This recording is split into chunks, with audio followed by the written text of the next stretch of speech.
today from a very, very sunny train ride. I'm on my way to Perth for the Scottish Wool Producers Showcase, and this is an event I've never been to before. I've never been to any of the Scottish Yarn Festival's events at all, actually, and I am hoping to go to their big yarn festival in September later on this year. But all of the stall holders today are people who have their own flocks of sheep. They get their yarn spun in Scotland, they shear yarn in Scotland, or they dye it. So a bit different, and I'm really, really interested to see exactly what there is. I will say I am the only person in the train carriage, which is why I feel quite happy filming this intro. But anyway, I shall be in Perth very shortly, and I'll take you along and we'll see what we can find.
Now, a few days have passed since the show, and I thought I'd pull out what I bought and just give you some of my thoughts about the show. So first off, it was a really, really lovely event. It wasn't too big or too busy when I was there. I was there right for opening. And it was a really, really lovely, very well curated selection of stalls with a real focus on sort of farm to yarn sort of selling. Most of the stalls were with people who had things like their own flock of sheep, or they worked with local people in the community that they were in, and a really, really lovely range of lots of different sheep breeds. There was some gorgeous, gorgeous fleeces, which you probably saw in the little video clips I took. I managed to resist buying some of them, but some of them were just absolutely gorgeous. And things, people with their own shops of Jacob, of Shetland, just really, really cool. I was very good. I wasn't going for fibre. I've got a lot of fibre that I need to spin up. So I wasn't particularly looking for anything fibre, and I certainly did not want to bring an entire fleece home with me, although there were some really, really lovely ones. What I would say is that it's not like a lot of yarn shows you go to these days. There's a lot of sort of things like dyed sock yarn and stuff like that. There was actually relatively little of that kind of thing. There was a couple of people who were dyeing more what I classify as like the commercial yarn bases that you get from the big mills that independent dyers can use.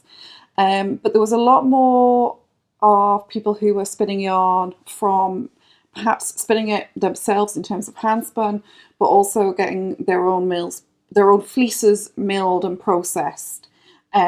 So a lot more, if you like things like the new Lanark yarns or Jameson and Smith or Jameson Shetland, it's much more in that kind of wool.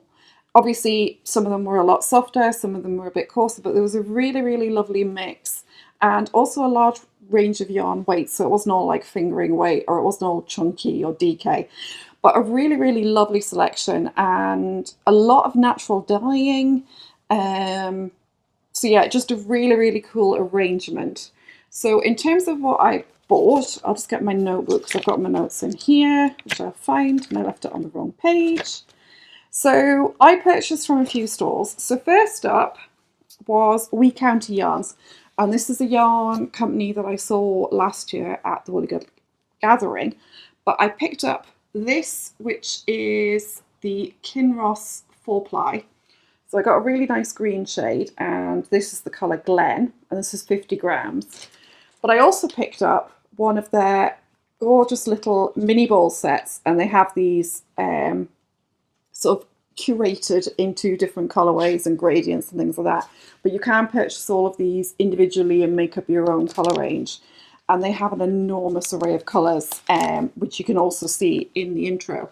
So that was what I got from them. And I'm thinking I got these to go together because I thought that dark green would go really, really nicely with this very spring crocus type colourway. So I'm thinking a shawl with those. And I also got a lovely ochre fingering weight. And this is from Dystopic Fibre. And a lot of mushroom and slightly dystopian post-apocalyptic type naming going on. But this was gold wax cap. But just a really, really lovely ochre. Lots of different tones in it and everything. And this is 100% British blue-faced Leicester, and this dyer is based over in Glasgow. And what else did I get? I got this gorgeous little bundle of mini skeins in very, very beautiful shades of sort of like pinky, purpley, and then sort of more rusty shades. And this was from Highland Magic Fibre Arts. And this is quite an interesting one. So it's reclaimed Scottish lamb's wool. And on the label it says repurposed dead stock yarn, hand plied and naturally dyed. And I was asking about her and she used things like madder, cochineal, woad, indigo, walnut, all those kind of things for dyeing. But just look at these colours. And I think this is probably going to become a hat and possibly some matching mittens depending on what colours I've got. But I've got a design in mind for that. But yeah, something quite different. But it's lovely to see something where it's reclaiming dead stock. So that was quite exciting to see. And last up, and this was from the Creation Mill CIC, which is a community interest company. And they do their own tweed. And I picked up one of their little offcut bundles. And they had a lot of different ones. There was a lot of sort of like the colours that you'd really associate with tweed, like the browns and sort of the more plaidy ones. But there was a really nice sort of like an olive green. Just get the light on it the right way. A sort of, it's a really hard colour to judge. Some lights it looks really pink, some it looks creamy, some it looks greeny. But it's like a pinky sort of, I think it might have a green warp and then a sort of pink weft. So really interesting. And then a really gorgeous sort of almost raspberry colour.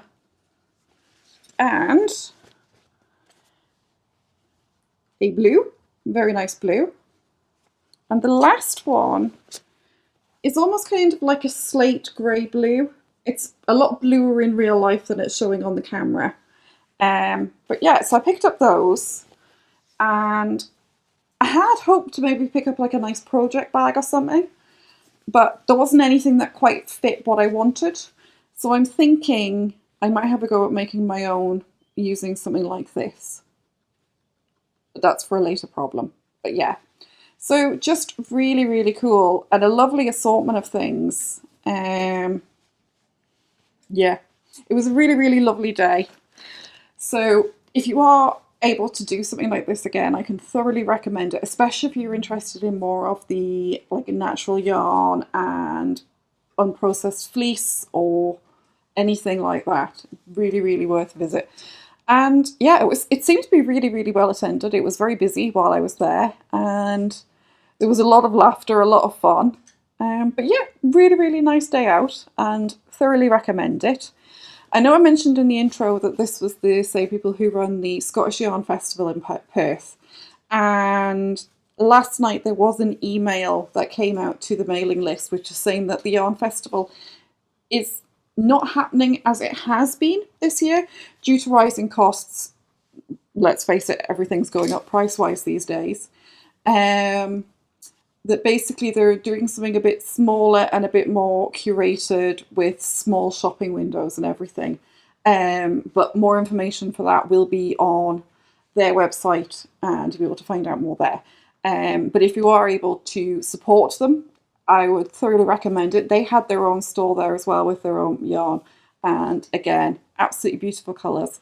But yes, this is something I'd like to go back to in the future if they do it again. And yeah, so very much enjoyed it. Looking forward to playing with all my things. And I really hope there hasn't been little noises in the background because I've got guinea pigs staring at me. So thank you so much for watching. If you liked the video, why not hit that like button and subscribe if you'd like to see more from me. And I'll catch you next time. Bye!